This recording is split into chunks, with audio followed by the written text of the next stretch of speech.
Good morning everybody. आज अपने को न्यूमेरिकल्स करने हैं एसी सर्किट्स पे। तो एसी सर्किट पे जो न्यूमेरिकल यहाँ पे दिया हुआ है उसमें लिखा है an alternating EMF 200 virtual volt. सबसे पहली चीज़ वर्चुअल वोल्ट किसको बोलते हैं?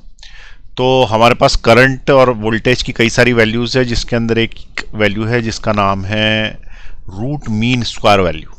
तो जो आरएमएस वैल्यू होती है उसी को वर्चुअल वोल्ट्स भी बोलते हैं, वर्चुअल वैल्यू भी बोलते हैं। तो जब भी वर्चुअल लिखा हुआ मिले इसका मतलब आरएमएस है। इंस्ट्रूमेंट अगर मेजर करेगा तो आरएमएस है, कुछ भी छपा नहीं है तो भी वो आरएमएस लेके ही चलना है। तो क्या बोल रहा है, alternating EMF in voltage of 200 virtual volts at 50 hertz is connected to a circuit of resistance 1 ohm and inductance 0.01 henry. यानी इंडक्टर भी जो है वो रेजिस्टेंस प्रोवाइड कर रहा होगा एक्सएल, जो कि ओमेगा एल से निकलेगा। ओमेगा निकलेगा 2 पाई एन से। What is the phase difference between current and the EMF of the circuit? Also find the virtual current in the circuit. अब सबसे पहले क्या करना है, ये देख लेना सर्किट कौन सा है, क्या क्या लगा रखे हैं सीरीज में। ठीक है, उसके बाद अपन इसको सॉल्व करते हैं आसानी से। बहुत ही आसान क्वेश्चन होते हैं इस चैप्टर के। सिर्फ तुम्हारे एक फेजर डायग्राम याद रखना है और 2 महा फॉर्मूले याद रखने हैं और रेजोनेंस की कंडीशंस याद रखनी है। बस इतना ही है इसके अंदर। ठीक है, चलिए देखें कैसे करेंगे इस क्वेश्चन को। सबसे पहले यहाँ पे उसने दिया हुआ है an alternating EMF of 200 virtual volts. तो सबसे पहले V R M S is given, it is 200 volts. Frequency is given, that is 50 hertz. यदि फ्रीक्वेंसी गिवन है तो ओमेगा निकल आया। ओमेगा होता है 2 पाई एन। ठीक है, ओमेगा क्या होता है 2 पाई एन। तो omega is equal to 2 pi n की जगह 50। इसका मतलब ओमेगा हो गया कितना, 100 पाई रेडियन पर सेकेंड। तो ये तुम्हारे पास ओमेगा आ गया। तो एक तुम्हारे पास वी आर एम एस है, एक तुम्हारे पास ओमेगा है, 2 डेटा मिल गया। उसके आगे देखें रेजिस्टेंस, तो रेजिस्टेंस इज ऑफ 1 ओम्स, ये हमारे पास तीसरा डेटा आ गया। फिर उसके बाद इंडक्टेंस बोलता है कि 0.01 हेनरी का है। इंडक्टेंस यदि है तो उससे एक्सएल निकाल लेना, एक्सएल होता है ओमेगा एल। ठीक है, एक्सएल यानी resistance provided by the inductor. इसका फॉर्मूला क्या है, ओमेगा एल। तो XL is equal to omega, omega निकाल लिया तुमने 100 पाए और एल की वैल्यू दे रखी है 0.01 हेनरी। पॉइंट हटेगा, नीचे आएगा 100। ये 100 से 100 कैंसिल हो गए तो तुम्हारे पास सिर्फ बचा पाए। तो एक्सएल की वैल्यू आ गई पाए और यूनिट आती है ओम्स। ठीक है, तो ये तुम्हारे पास एक तीसरी चीज आ गई जिसका नाम है एक्सएल। यहाँ तक समझ में आई बात। अब क्वेश्चन देखें कि what is the phase difference between current and EMF. Current और ईएमएफ में फेज डिफरेंस क्या है? तो ये तो सब गिवन था। सेकंड ये है कि हमने लगाया क्या क्या है। तो एक तो इंडक्टर कॉइल लगा रखी है और दूसरा रेजिस्टेंस लगा रखा है और वोल्टेज सोर्स एसी है, ये रेजिस्टेंस है, ये इंडक्टर कॉइल है। अब अगर कोई बोलेगा कि फेजर डायग्राम बनाओ, तो फेजर डायग्राम में क्या होता है कि ऊपर जाता है VL, इधर जाता है करंट और नीचे आता है VC और इसी साइड में होता है रेजिस्टेंस। अब ये देख लेना कि सर्किट कौन सा है। तो सर्किट है LR सर्किट, यानी इसमें L है, इसमें R है, इसमें C नहीं है। तो जो C नहीं है ना तो मिटा देना C, ये C मिटा दिया मैंने और सिर्फ ऊपर ऊपर का ये बना लेना इतना। ठीक, अब इसके बाद क्या देखना कि इधर साइड V लिखा है ना, ये R लिखा है मतलब VR है इधर, वोल्टेज ऑफ रेजिस्टेंस। तो VR और VL का नेट वोल्टेज किधर जाएगा? तो उसके लिए इस पैरेललोग्राम को कंप्लीट करो। इनका नेट वोल्टेज इधर आएगा और इसको हम क्या लिख देंगे, V लिख देंगे। और ये जो VL है इसको उठा के इधर शिफ्ट कर देंगे VL। तो अब यहाँ पे हो गया तुम्हारा VL, इधर हो गया तुम्हारा V और ये R और ये I, और इसके बीच में जो आ रहा है इसको बोलते हैं फेज डिफरेंस। ठीक है, तो इसी ट्रायंगल को यदि मैं रेजिस्टेंस में कन्वर्ट करूं, तो रेजिस्टेंस में कन्वर्ट करूंगा तो उसको मैं ऐसे बनाऊंगा, ये फाई ही लिखे रहने देंगे। जो VR है उसकी जगह आ जाएगा सिर्फ R और जो V है उसकी जगह आ जाएगा Z और जो VL है उसकी जगह आ जाएगा XL। तो ऐसा भी अपन ट्रायंगल में बना सकते हैं इसको। हरी बात समझ में, ये वाला ट्रायंगल भी बना सकते हैं। ये इंपीडेंस ट्रायंगल कहलाता, इंपीडेंस ट्रायंगल। इससे भी अपन फेज निकाल सकते हैं। पूछा क्या है उसने, ये देखा। तो उसने पूछा है कि what is the phase difference between current and EMF. तो फेज डिफरेंस निकालना है ना, फाई निकालना है तो तुम्हारे पास एक्सएल भी है और आर भी है। देखो एक्सएल तो तुमने अभी निकाल ही लिया है, ये एक्सएल, और तुम्हारे पास आर भी है, ठीक है। तो आर की वैल्यू तुम्हारे पास है 1 ओम्स और एक्सएल की वैल्यू है पाई ओम्स। तो तुम जेड भी निकाल सकते हो, चाहो तो तुम फाई भी निकाल सकते हो। तो फाई निकाल लें पहले अपन, फाई निकाल ले तो कौन सा लगाऊं बताओ, sine cos 10 phi is equal to perpendicular upon base होता है। इस ट्रायंगल में ये परपेंडिकुलर है, ये बेस है, तो perpendicular is pi, base is 1। तो इसका मतलब इसका जो फाई आएगा वो आएगा 10 इनवर्स पाई। 10 इनवर्स पाई स्टैंडर्ड नहीं होता, तो इसको ऐसे ही छोड़ना पड़ेगा, यही इसका आंसर। तो पहले वाले का आंसर आ गया। एक क्वेश्चन और पूछा उसने पूछा also find the virtual current in the circuit. ठीक भाई, करंट निकालने के लिए बोला, वर्चुअल करंट यानी IRMS पूछ रहा है कि क्या होगा, क्या पूछ रहा है, IRMS। तो हमारे पास ओम्स लॉ है। ओम्स लॉ क्या बोलता है, V is equal to IR। अब यहाँ IR की जगह IZ होता है। दूसरी चीज, अगर इधर RMS ले रहे हो तो इधर भी RMS ले लो। अब तुम्हें VRMS पता है क्या इसकी वर्चुअल वैल्यू पता है VRMS? तो हाँ पता है, उसने VRMS 200 वोल्ट्स। तो लिख देंगे VRMS 200 वोल्ट्स, ये 200 volts which is equal to current RMS निकालना है इंटू Z। लेकिन Z अभी अपन ने निकाला नहीं, तो Z निकालने के लिए फॉर्मूला है, महा formula under root of XL minus XC का whole square plus R square. लेकिन ये तब लगाना जब तीनों हो। इनमें से मान लो कि उसने C दिया ही नहीं है तो C हटा दो, तो बचा क्या, Z is equal to under root of XL का स्क्वायर प्लस R का स्क्वायर। तो Z is equal to under root of XL, XL अभी अपन ने निकाला, ये रहा XL, ठीक है। और R उसने दिया वही है 1 ओम्स। तो एक है पाई, एक है 1। तो यहाँ पे एक जगह पे XL की जगह पाई लिख देते हैं और R की जगह 1 लिख देते हैं। तो XL की जगह पाई लिख देते हैं, तो ये हो गया पाई स्क्वायर, और इसकी जगह 1 लिख देते हैं। तो Z is equal to under root of pi square plus 1। ये क्या आ गया तुम्हारा, Z आ गया, ठीक है। अब इसको उठा के हम इसके अंदर रख देंगे, तो यहाँ पे Z की जगह रख देंगे, तो it is under root of pi square plus 1। ये तुम्हारा Z हो गया, तो इससे IRMS आ गया। तो IRMS is equal to 200 divided by under root of pi square plus 1। ये बन गया तुम्हारा करंट, ठीक है। दो चीजें पूछी थी, अगर ज्यादा ही पूछे तो पाई स्क्वायर की वैल्यू 10 रख देना, 10 और 11 होगी, रूट 11 निकालोगे, उसको 200 से डिवाइड कर देना, तो आ जाएगा आंसर। तो ये दो हमारे आंसर्स आ गए, यहीं छोड़ देते हैं। This is answer number 2। ये नियरली 60.67 एम्पियर आता। ठीक, चलिए नोट कर लीजिए। न्यूमेरिकल्स कर रहे हैं अपन AC के आज।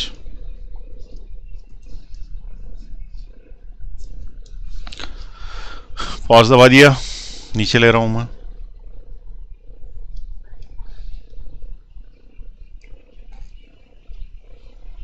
पॉज दबा दें, नीचे ले रहा हूं।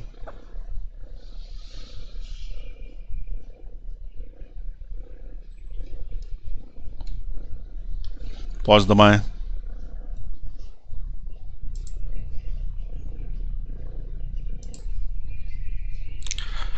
नेक्स्ट क्वेश्चन देखें। An LCR circuit, series circuit with 100 ohm resistance is connected to an AC source of 200 volts and angular frequency 300 radian per second, omega दे रखा है।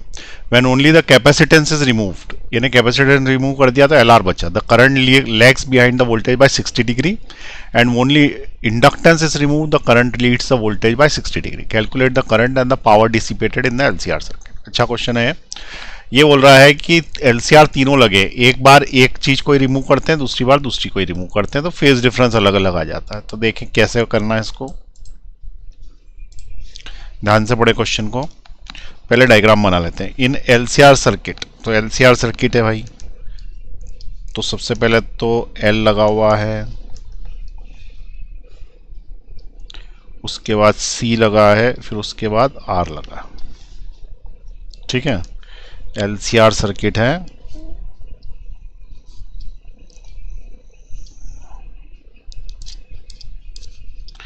और जो LCR सर्किट है उसके अंदर एक AC सोर्स भी लगाना जरूरी है, तो एक AC सोर्स भी लगा दिया। चलो ये AC LCR सर्किट। अब देखें 100 ओम तो रेजिस्टेंस ही है उसका, तो ये है 100 ओम्स का। 200 वोल्ट का सप्लाई है, तो 200 वोल्ट सप्लाई है, और एंगुलर फ्रीक्वेंसी उसकी 300 रेडियन पर सेकेंड है। ये अच्छा किया कि उसने ओमेगा दे दिया, नहीं तो 2πn से ओमेगा निकालना पड़ता।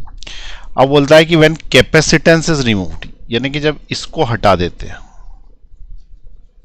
तो इसने एल और सी के बारे में कोई जानकारी नहीं दी, तो जब इसको हटा देते हैं तो बचता क्या, LR सर्किट बचता। When capacitance is removed current lags by the voltage by 60 degree. Current और वोल्टेज में 60 डिग्री का अंतर आता। When inductance is removed current leads the voltage by 60 degree. तो हुआ क्या ऐसे, तो उसके लिए तुमको क्या करना पड़ेगा, इसका फेजर डायग्राम दिमाग में रखना पड़ेगा। देखें ऊपर की तरफ क्या होता है VL, नीचे क्या होता है VC, इधर क्या होता है VR, इधर क्या होता है करंट। अब वो ये बोल रहा है कि ये LCR सर्किट है, तो जब LCR होता है तो तीनों होते हैं, LCR होता है तो तीनों होते हैं। लेकिन यहाँ पे क्या हुआ, कैपेसिटेंस इज रिमूव्ड, यानी ये है ही नहीं पहले केस में। तो पहले केस में क्या हुआ, पहले केस में L है R है, L है R है, C हटा दिया, तो ऐसी स्थिति कर दी। जब ऐसी स्थिति कर दी तो L और R हैं और C नहीं है, इसका मतलब ये वाली चीज हटा दी। अब क्या होएगा, इसका वोल्टेज और इसका वोल्टेज का रिजल्टेंट वोल्टेज कहाँ से जाएगा, बीच में से जाएगा V। तो ये जो V बीच में से जा रहा है वो ये बोल रहा है कि इस वोल्टेज और करंट के बीच में जो फेज एंगल आया वो 60 डिग्री आया। 60 डिग्री को अपन π/3 लिखते हैं। ठीक है, when capacitance is removed current lags behind the voltage by 60 degree. Voltage के पीछे करंट आ जाता है 60 डिग्री से, तो सही है, आ गया करंट पीछे। अब ऐसे में what is the phase angle, तो अगर अपन इसको यहाँ पे बनाएं यूं करके इस तरीके से, तो ये एंगल 60 डिग्री दे रखा है, ये V है, ठीक है, ये दोनों का V है, और ये वाला VL है। कहाँ से कहाँ तक का, यहाँ से यहाँ तक का VL है, ये वाला VR है यूं में, और इधर साइड लेंगे तो ये V है, जो यहाँ लिख दिया मैंने वो इधर साइड V है इस ट्रायंगल में। अब हमको क्या करना है, हमको निकालना है करंट एंड पावर डेसिपेटेड। ठीक है, तो इसी डायग्राम को अगर अपन वोल्टेज के टर्म्स में ले रहे हैं तो वोल्टेज में ले सकते हैं, हम चाहें तो रेजिस्टेंस के टर्म्स में ले सकते हैं, क्योंकि चूंकि उसने रेजिस्टेंस दिया है तो रेजिस्टेंस के टर्म्स में भी ले सकते हैं, तो इसका इम्पीडेंस ट्रायंगल बन जाएगा। तो मैंने दो चीज़ें बताई हैं, हमेशा दो बनती हैं चीज़ें। तो इम्पीडेंस ट्रायंगल कैसे बनेगा, तो यहाँ पे अपन क्या बना देंगे, ऊपर XL, इधर क्या हो जाएगा R, यही करंट है। अब XL और R का नेट रेजिस्टेंस जो है वो इधर आएगा Z नाम का, and this will be phi. ठीक, और इसी को हम यहां से यूं कर देते हैं, तो इसको हम बोल सकते हैं XL, ये हो गया R, आई बात समझ में, ये हो गया R, ये हो गया Z, और ये हो गया XL, और ये हो गया फाई। तो tan phi will be XL upon R। tan phi क्या होगा, परपेंडिकुलर अपॉन बेस, तो tan phi is XL upon R। तो ये वाला जो केस है, फर्स्ट केस जिसमें C को रिमूव किया है, उस केस में tan phi किसके बराबर होगा, tan phi will be XL upon R। ठीक है, अब ये tan phi है तो 60 डिग्री, उसने बोला 60 degree, which is equal to XL हमें पता नहीं, लेकिन R पता है। R कितना है, 100 ओम्स का। ठीक है, तो R की जगह हम 100 ओम्स लिख सकते हैं। tan 60 क्या होता, √3 होता। इससे XL की वैल्यू आ जाएगी 100 √3, ये XL आ गया। कोई डाउट इसमें? एक्सएल आ गया 100√3। अब उसके बाद दूसरी कंडीशन देखें। दूसरी कंडीशन में केस 2 में उसने क्या किया, वो ये बोलता है कि inductor is removed. Inductor remove कर दूं तो बचेगा क्या? कैपेसिटर बचेगा और रेजिस्टेंस बचेगा। एसी सोर्स वही का वही है, तो कैपेसिटेंस है, इंडक्टेंस, रेजिस्टेंस है। अब इस केस में what will be the phasor diagram? तो यहाँ पे फेजर डायग्राम में अब कैपेसिटर रहेगा, यानी कि ये वाला रहेगा, तो इट इज एक्सी, और यहाँ पे रेजिस्टेंस रहेगा और करंट भी है इधर से। अब इन दोनों का रिजल्टेंट जो है वो यहाँ बीच में से कहीं से आ जाएगा, जिसको अपन Z बोलेंगे। इसको हमने फाई बोल दिया और यहाँ से यूँ टच करा दिया। अब यहाँ पे ये 60 डिग्री का एंगल आया, तो जब अपन ने इंडक्टर को रिमूव किया तो 60 डिग्री का एंगल आया, ऐसा बताया उसने क्वेश्चन में। देखें, इंडक्टर को रिमूव किया तो if inductance is removed, current leads the voltage by 60 degree. अब करंट लीड करेगा वोल्टेज से 60 डिग्री, तो देख लो करंट लीड ही कर रहा।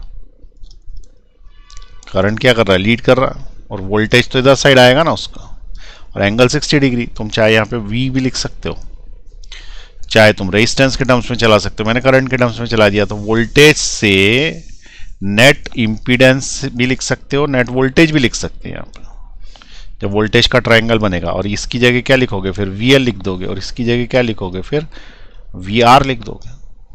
ठीक है, तो वोल्टेज से करंट लीड कर रहा 60 डिग्री से। अब मैं यहाँ पे अगर 10 फाई की वैल्यू लिखूं तो वो आएगा, या तो Z/R लिख लो, नहीं ये XC है ना, तो ये यहां से यहां तक XC होगा। तो 10 phi is equal to perpendicular upon base.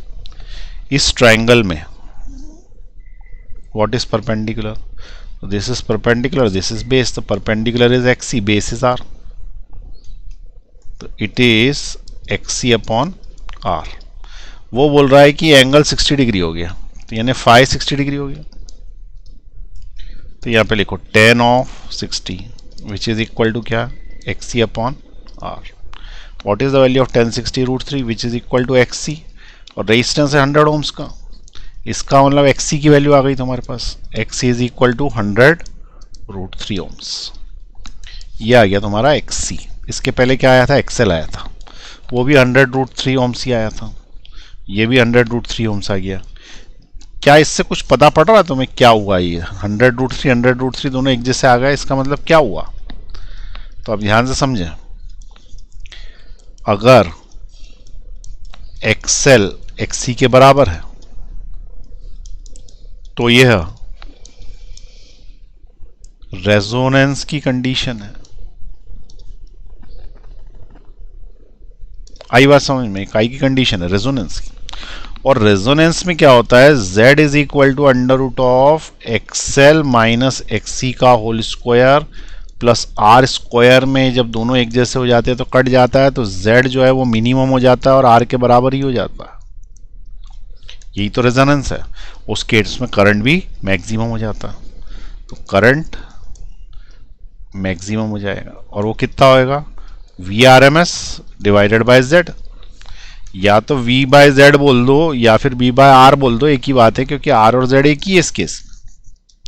ये Z लिख दो या R लिख दो, एक ही बात है। क्लियर है यहां तक? अब पूछा क्या है तो देख लें, भूल गए हम तो क्या पूछा, निकाले जा रहे हैं कुछ कुछ। Calculate the current and power dissipated. ठीक है भाई, current and power dissipated in LCR circuit. जब LCR सब लगा रहेगा तो करंट क्या होगा? ठीक, LCR जब सब लगा रहेगा तो करंट क्या होगा? तो करंट मैक्सिमम होगा क्योंकि वो रेजोनेंस में है, और वो VRMS अपॉन Z के बराबर होगा। और VRMS है कितना बराबर? तो VRMS जो है वो 100 वोल्ट 200 वोल्ट है, तो VRMS और Z कितना है? तो Z तो R के बराबर ही है, तो VRMS की जगह क्या लिख दूंगा मैं इसकी जगह? तो VRMS की जगह लिख दिया मैंने यहाँ पे 200, और Z जो कि R के बराबर है वो R के बराबर लिख देंगे। तो R कितना दे रखा उसने? 100, इसका मतलब करंट जाएगा 2 एम्पियर का। 100 से डिवाइड करोगे ना यहाँ पर, तो ये इससे कितनी बार कैंसिल हो गया? 2 बार, तो 2 एम्पियर का करंट जाएगा। This is answer number 1। 2 ampere का करंट है, दिस इज आंसर नंबर 1। और क्या पूछा है देखें ऊपर, पावर डिसिपेटेड। बहुत अच्छे, पावर डिसिपेटेड का तो तुमको फॉर्मूला पहली बार यूज में आया। पावर डिसिपेटेड मतलब एवरेज पावर डिसिपेटेड ही पूछी होगी, इंस्टेंटेनियस होती तो समय देता कि किस समय पे।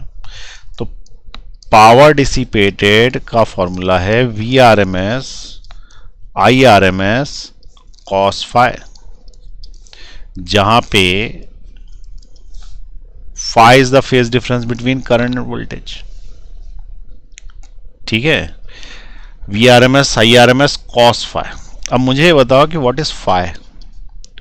क्या तुम 60 डिग्री सोच रहे हो?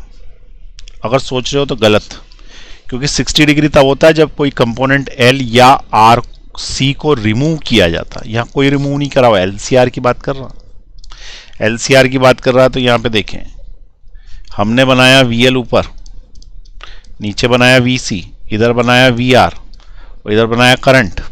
जब VL ने VC को कैंसिल ही कर दिया, क्यों कर दिया? क्योंकि रेजोनेंस है, तो ये दोनों तो सेम फेज में ही आ गए ना। तो बचे ही क्या उस वाले सर्किट में? रेजिस्टेंस ही बचा, और रेजिस्टेंस और करंट तो सेम फेज में होते हैं। सेम फेज में होते हैं तो इसका फेज डिफरेंस 0 होता है, और cos 0 की वैल्यू 1 होती है। तो तुम्हें यहाँ पे क्या करना? 0 रखना। ठीक, चलिए अब डाल देते हैं। VRMS क्या था? ये तो IRMS है। मैक्स पूछा था क्या उसने? हाँ, मैक्सिमम ही आएगा और वो उसकी RMS वैल्यू होगी। ठीक है, इट इज RMS वैल्यू। तो VRMS यहाँ डाल देना, IRMS यहाँ डाल देना, और cos 0 यहाँ डाल देना। तो IRMS तो अभी तुमने निकाल लिया है 2 एम्पियर, तो यहाँ 2 एम्पियर डाल दो। VRMS 200 वोल्ट था, याद है?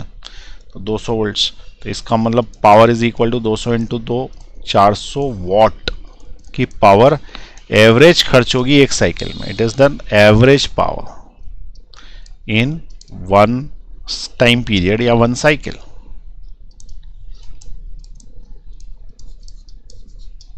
ठीक, चलिए नोट कर लें अब ये क्वेश्चन। पॉज दबा दें, नीचे ले रहा हूं, पॉज दबाएं,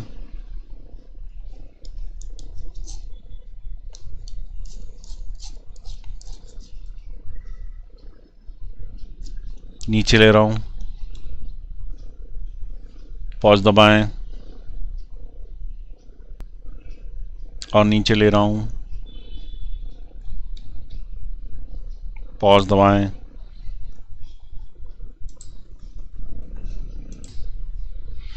चलिए नेक्स्ट क्वेश्चन आ गया।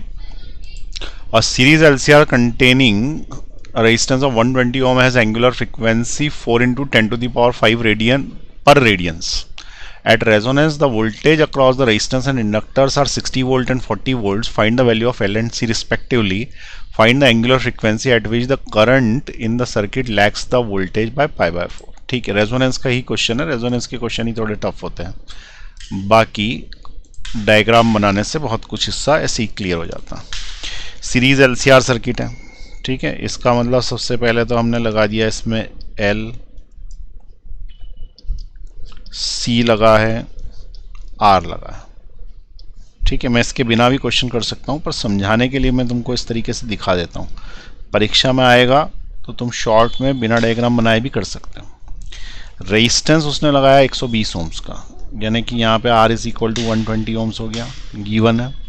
रेजोनेंस फ्रीक्वेंसी पे चल रहा है, एंगुलर फ्रीक्वेंसी जो कि रेजोनेंस की है omega, which is equal to 4 into 10 to the power 5 per radians, ठीक है, पर रेडियंस।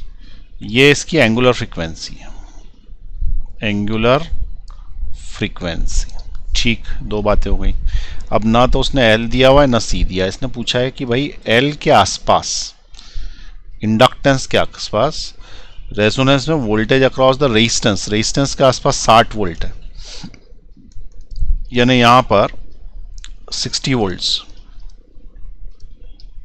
इसको क्या बोलते हैं अपन, VR बोलते हैं, और 40 वोल्ट है किसके अक्रॉस, इंडक्टेंस के अक्रॉस, इसके अक्रॉस 40 वोल्ट है। अब 100% इसके अक्रॉस भी 40 वोल्ट ही होगा। तो तुम बोलोगे तुम्हें कैसे पता पड़ा, अरे रेजोनेंस है ना, रेजोनेंस में XL XC के बराबर हो जाता है, VL VC के बराबर हो जाता है, ZR के बराबर हो जाता है, ये रेजोनेंस की कंडीशन है। और एंगुलर फ्रीक्वेंसी जो है ओमेगा, जो कि 2πn होता है, 1/√LC के बराबर हो जाती है। ये इतना होता है रेजोनेंस में, ठीक है। तो उसने बोला है ना रेजोनेंस है, इसलिए हमने इसको आपस में बराबर कर दिया। पूछ क्या रहा है कि what is the value of L and C, यानी इन दोनों की वैल्यूज बतानी है। अब इन दोनों की वैल्यू बतानी है तो सिंपल सी बात है, यदि अपन इतने हिस्से में ओम्स लॉ लगा दें, सिर्फ इतने में V = IR, तो जो करंट आएगा वो दोनों में से जा रहा होगा ना, बचे हुए दोनों में से, या तीनों में से ही जा रहा होगा। तो जो करंट आएगा वही इसमें से जाएगा, वही इसमें से जाएगा, करंट तो सेम ही जाएगा ना दोनों में से, तीनों में से। तो apply Ohm's law on resistance only, Ohm's law on resistor only to find क्या, current which is same in all. क्यों, क्योंकि सीरीज है, which is same in all. आई बात समझ में। अब उसके बाद अगली स्टेप में क्या करना, V = IR लगा देना। तो voltage across the resistor, current, तो voltage across the resistor 60 volts, तो 60 = करंट इंटू रेजिस्टेंस 120, इसका मतलब करंट आ गया 60 / 120 विच इज इक्वल टू 1/2, यानी करंट जा रहा है सर्किट में 1/2 एम्पियर का। यह RMS वैल्यू है, क्योंकि नहीं दी गया है कुछ भी, तो RMS होगा। तुम्हारे पास करंट आ गया, सबसे इंपॉर्टेंट चीज़ आ गई, करंट आ गया। ये करंट दोनों में कॉमन है, ठीक है, ये करंट दोनों में कॉमन है। तो अब जब दोनों में कॉमन है तो इससे तुम XL और XC निकाल लोगे। कैसे निकालोगे XL XC? भाई हम अब ओम्स लॉ लगा सकते हैं ना, ओम्स लॉ हम इंडिविजुअल कैपेसिटर पे लगा देते हैं, ऑन ओनली कैपेसिटर। क्या लगाया मैंने, ओम्स लॉ लगाया, लेकिन सिर्फ इस पे सिर्फ कैपेसिटर पे। अब कैपेसिटर पे लगाया तो V = IXC हो जाएगा। आई बात समझ में। तो voltage across the capacitor that is 40 volts which is equal to current 1/2 ampere into XC। तो इससे तुमको XC मिल गया 80 ओम्स। आई बात समझ में। XC यदि 80 ओम्स मिल गया है तो XL भी 80 ओम्स ही होगा। क्यों होगा?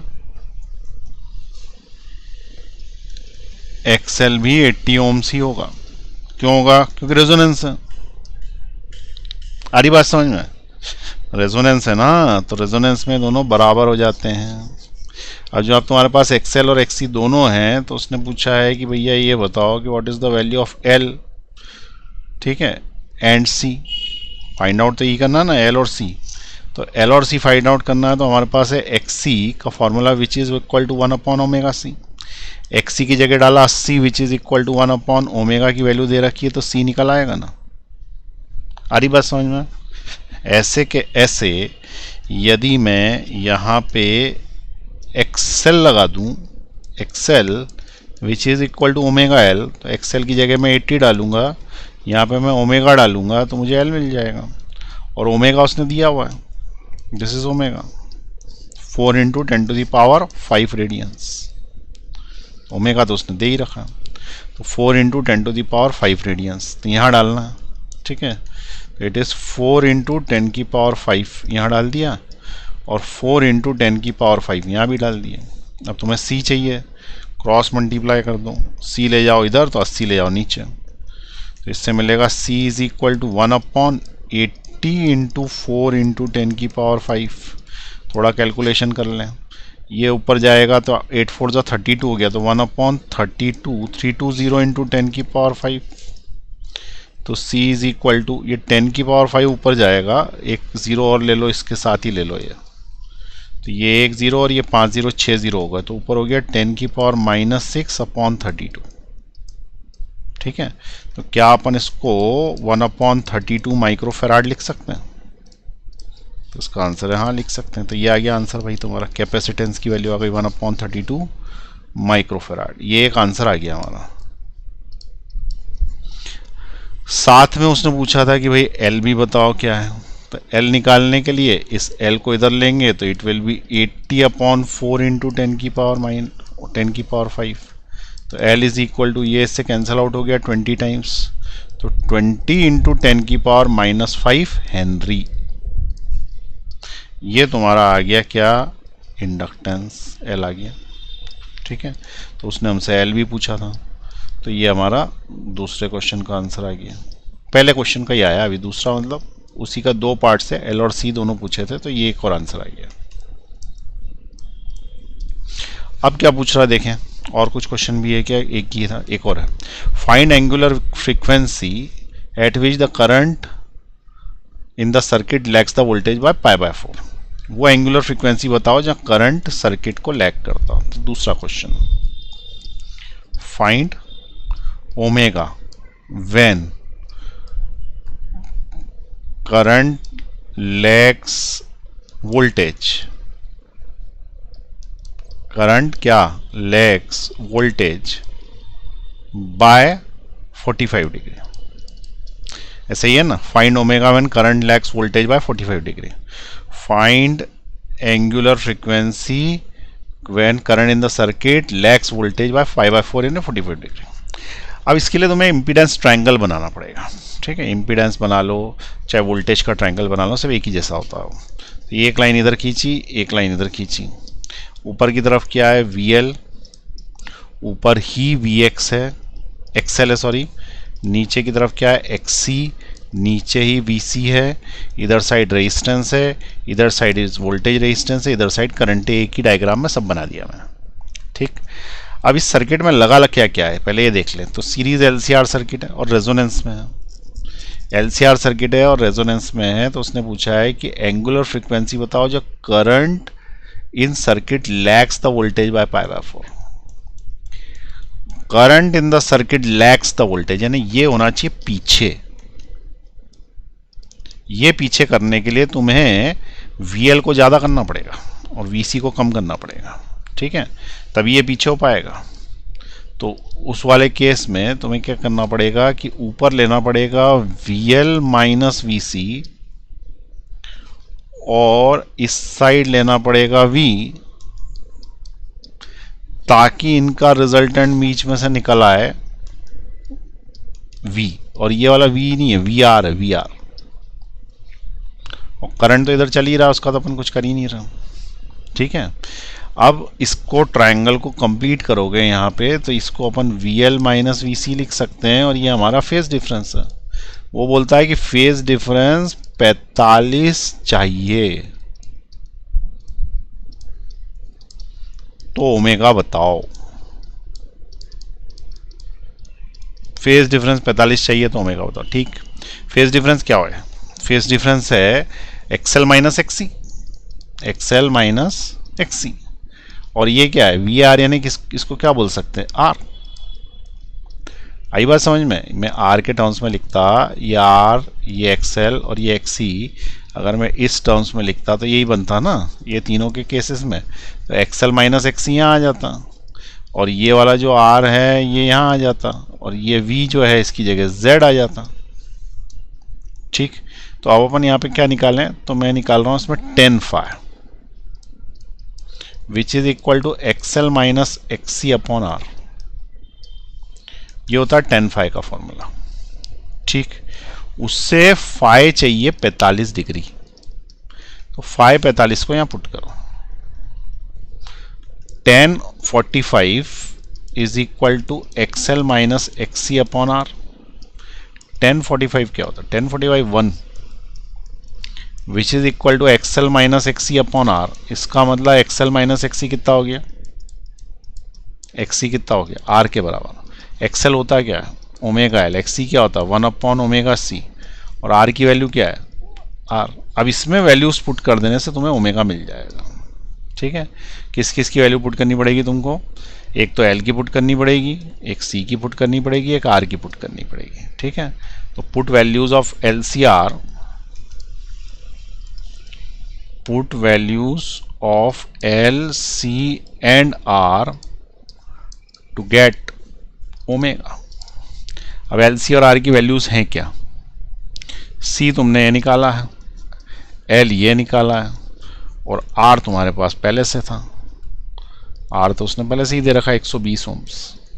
ठीक है, तो 120 ओम्स, एक्सी भी दे रखा है, एक्सी और एक्सएल।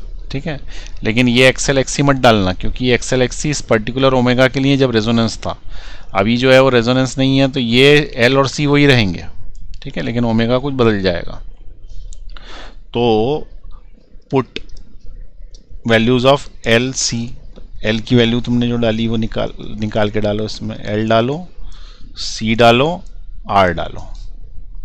ठीक है, क्या है भाई एल की वैल्यू, एल है 20 into 10 to the power -5, 20 into 10 to the power -5 farad, और ये 1 अपॉन कितना आया था 32 माइक्रोफेराड, और रेजिस्टेंस तो उसने शुरुआत में ही दे दिया था 120 ओम्स। ठीक है, रेजिस्टेंस की जगह क्या डाल देंगे 120 ओम्स, तो यहाँ पे डाल दो 120 ओम्स। अब ये तीन डेटा आ गए तुम्हारे पास, एल आ गया, ठीक है, सी आ गया, और रेजिस्टेंस आ गया। ये तीनों इसमें डाल दो, तो omega L 20 into 10 to the power -5 -1 upon 32 into 10 to the power -6 into C -120 equal to 0। ठीक है, ये ओमेगा आएगा यहाँ पे, ये भी ओमेगा ही है। अब ये ओमेगा और ये ओमेगा एक क्वाड्रेटिक इक्वेशन बनाएंगे, दिख रहा है तुमको, क्वाड्रेटिक इक्वेशन बनाएंगे, तो इसका जो है वो एलसीएम यही आ जाएगा जो लिखा हुआ है। या एक और काम कर सकते हो तुम, इतना सब कुछ ना करते हुए इस पूरी इक्वेशन को ओमेगा से मल्टीप्लाई कर दो, पूरी इक्वेशन में ओमेगा का मल्टीप्लाई कर दो, तो देखो क्या बनेगा 20 into 10 to the power -5 omega square minus, ये ओमेगा का ओमेगा से कैंसिल आउट हो जाएगा, तो 1 अपॉन 32 इंटू 10 की पावर -6 और -120 ओमेगा इक्वल टू 0। ठीक, इसको मैं लिख सकता हूँ 20 into 10 to the power -5 omega square, ये इसको आगे ले रहा हूँ, तो -120 ओमेगा -1 अपॉन 32 इंटू 10 की पावर 6 इक्वल टू 0। ये -6 ऊपर पहुँचा दिया मैंने।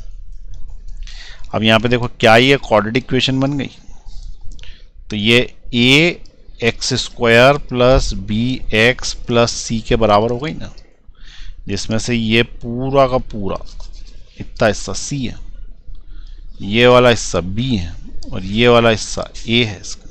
ठीक है, ये पूरा ए है, इतना हिस्सा बी है, और इतना हिस्सा सी है, तो ये क्वाड्रेटिक इक्वेशन बन गई। अब इस क्वाड्रेटिक इक्वेशन को अगर अपन सॉल्व कर लेंगे तो हमारे पास इसका आंसर आ जाएगा। अब क्वाड्रेटिक इक्वेशन आपको सॉल्व करनी आती है।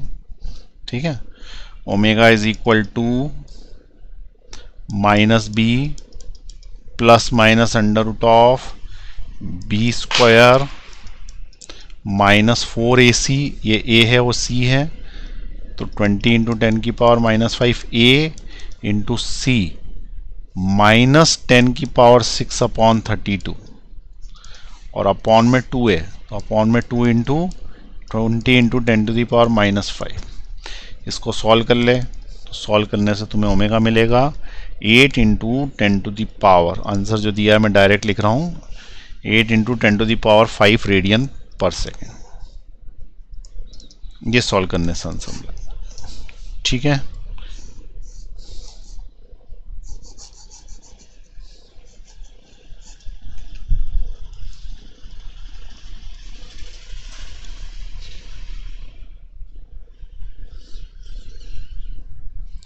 चलिए नोट कर लें।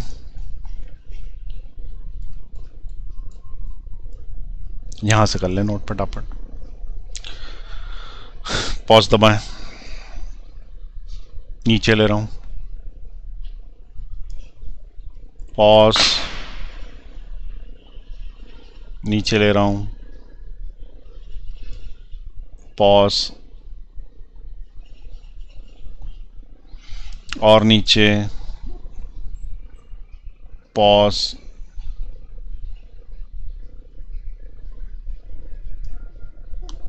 और नीचे, पॉज,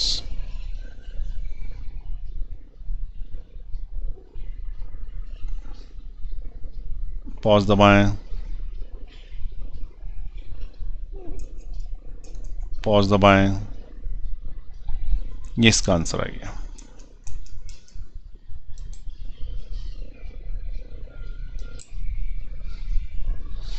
चलिए नेक्स्ट क्वेश्चन देखें। The figure shows an LCR circuit connected to a variable frequency 250 volt source with L 50 milli henry, C 80 microfarad, R 40 ohms. Find number 1 the source frequency which drives the circuit in resonance, number 2 quality factor of the resonance. ये दोनों बहुत ही आसान है, सीधे सीधे फॉर्मूले पे based है, तो अपन कर देते हैं इसको, फॉर्मूला लगा देते हैं इसके अंदर। तो सबसे पहले तो रेजोनेंस फ्रीक्वेंसी पूछी है, रेजोनेंस एंगुलर फ्रीक्वेंसी पूछी होती तो ओमेगा लगाते हैं, यहाँ पे n लगाना पड़ेगा। तो n का फॉर्मूला हमारे पास क्या है, n is equal to 1/2 pi under root of LC। तो पहला क्वेश्चन सॉल्व करने के लिए ये लगाना पड़ेगा। तो n is equal to 1/2 pi under root of L यानी inductor coil, inductor coil 50 milli henry की, 50 मिली का 10 की पावर -3 into capacitance that is 80 microfarad 10 की पावर -6। तो n is equal to 1/2 pi, ठीक है, ये सब अंडर रूट में, ये नीचे वाला हिस्सा अंडर रूट में, देखो इसमें मल्टीप्लाई कर दो 5 में 8 का, 8 5 40, तो हो गया 40, और 1 0 ये 1 0 ये, तो 2 0 और इंटू 10 की पावर 6 ये है, 3 ये है, तो माइनस का 9 हो गया। ठीक, अब इससे मिलेगा n is equal to 1/2 pi under root of, ये 4 अलग करो, इसको 4 ही लिखे रहने दो, इंटू 10 की पावर -6 बचा, अब रूट निकल आएगा उसका। तो 1/2 पाई 4 का रूट होता है 2, और 10 की पावर -6 का -3 होता है। इससे मिलेगा n इज इक्वल टू, ये ऊपर जाएगा 10 की पावर 3 हो जाएगा, और 2 2 जा 4 इन पाई बचा। ठीक है, तो n इज इक्वल टू ये 1000/4 पाई आया ना, ये इससे 250 बार कट जाता, तो जो रेजोनेंस फ्रीक्वेंसी आएगी it is 250 divided by pi hertz, ये इसका आंसर आएगा। Resonance frequency is 250 by pi hertz, पहले का आंसर आ गया। दूसरे नंबर पे उसने हमसे पूछा है कि what is the quality factor. ठीक है, दूसरे नंबर पे क्या पूछा उसने, क्वालिटी फैक्टर। तो क्वेश्चन नंबर 2 में क्वालिटी फैक्टर पूछा गया। क्वालिटी फैक्टर का फॉर्मूला होता है Q is equal to 1/r under root of L/C। ठीक है, 1/r under root of L/C formula quality factor का। वैल्यूज डाल देते हैं इसके अंदर। ठीक है, तो L की वैल्यू क्या दे रखी है, 50 मिली हेनरी, और C 80 माइक्रो। तो क्वालिटी फैक्टर निकालने के लिए Q is equal to 1 resistance की वैल्यू, ऊपर L की वैल्यू और नीचे C की वैल्यू। तो देखो ये L 50 इंटू 10 की पावर -3, C 80 माइक्रो है तो 10 की पावर -6। ठीक है, और रेजिस्टेंस है 40 ओम्स का, तो 40 ओम्स का रेजिस्टेंस यहाँ आ गया। अब कैलकुलेशन रह गए, तो Q is equal to 1/40 under root of, ये 0 से 0 कैंसिल, यहाँ आया 5/8 इंटू 10 की पावर -3 + 6, 3 बचेगा। तो quality factor is 1/40 under root of 5 into 1000 divided by 8। 4 से कैंसिल करते हैं 2 बार तो ये 250 बार कैंसिल हो जाता, और अगर इसको कैंसिल आउट करते हैं तो 125 बार कैंसिल हो जाता। तो quality factor is 1/40 under root of 125 into 5 is 625, और 625 रूट निकल जाता 25 का, तो 25/40, 5 से फिर कैंसिल आउट हो रहा है, 5 5 ज़ा 25, 5 8 ज़ा 40।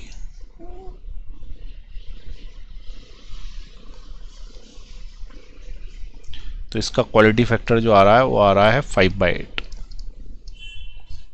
यूनिट लेस होता है। कैलकुलेशन में देख लेना कोई मिस्टेक नहीं हुई हो, ये इसका आंसर है। बस मुझे एक ही शंका लग रही है कि कोई कैलकुलेशन में मिस्टेक ना करी हो, बाकी तो ठीक है। ठीक है, एक बार चेक कर लेना calculation. Quality factor of the circuit में 50 milli henry 80 microfarad, 50 milli henry inductor है, 80 माइक्रोफेराड कैपेसिटर है, 1/40 रेजिस्टेंस है, 5 से 8 कैंसिल हो गए। कैलकुलेशन चेक कर रहा हूँ मैं, 10 की पावर ऊपर गया 3, 10 की पावर 3 बचा, ठीक है। 10 की पावर 3000 होता है, दैट विल बी 5000/8। 1000 को मैंने डिवाइड किया, 4 2 ज़ा 8, 250, ऐसे 125 इंटू 2 625, 625 से 25 बार निकला, ठीक है। चलिए नोट कर लीजिए।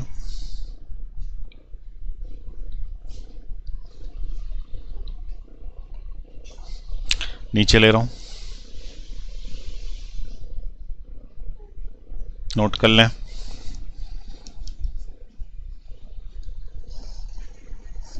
ये सेकंड क्वेश्चन है क्वालिटी फैक्टर का,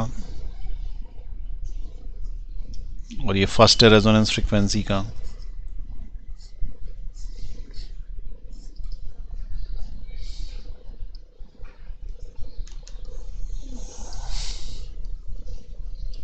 कर लिया नोट, नीचे ले लूं, पॉज दबा दें। तो ये आज अपन ने देखे कि किस तरीके से न्यूमेरिकल्स करने हैं एसी के, और न्यूमेरिकल की प्रैक्टिस करेंगे अपन अगली क्लास में।